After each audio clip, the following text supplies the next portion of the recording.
Tadej Pogacar and his UAE team suffering a bit of a setback today, losing American teammate Brandon McNulty, who is now out of the race, sick and unable to finish today's stage. We saw yesterday Adam Yates sick, barely finishing the stage. And today, Tim Wellens also off the back and barely inside the time limit. So what is going on with this UAE team? Clearly some sickness going through that team and difficult times. And the question now is, are they worried? Should they worried? Is there panic? Should they be panicking? I feel like no, they should not be panicking.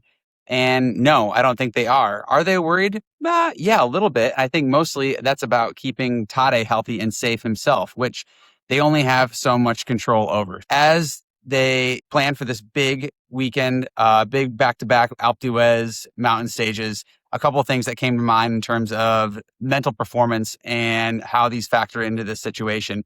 One is this idea of how coaches model stress, coach modeling of stress. So they kind of got off to a rocky start here right from the beginning after today's stage. We heard from Tim Wellens in his interview after the stage. And even before the stage, he was saying he wasn't feeling well. And then after the stage, confirming, saying, yes, he was sick, not feeling good, really had to push. And he was just happy to finish the race. Meanwhile, another journalist is interviewing his team director, Machin, and he said that, no, Tim is not sick.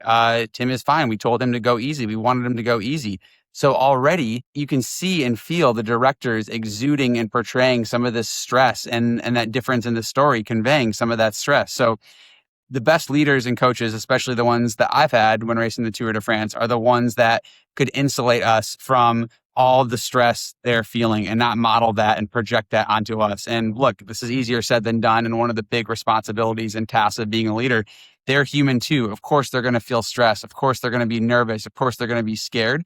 But it's their job to not portray that and put that onto the riders and translate and connect the riders to that.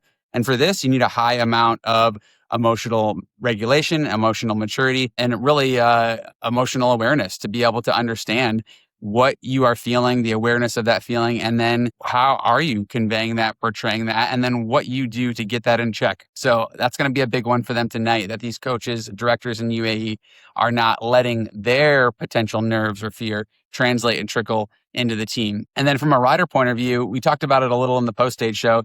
One of the tough parts about having sick teammates is it quickly becomes this worry of, am I sick? I'm sharing a room with them. We're in the same bus together. We're eating in the same room. It's extremely close quarters traveling and living in the Tour de France.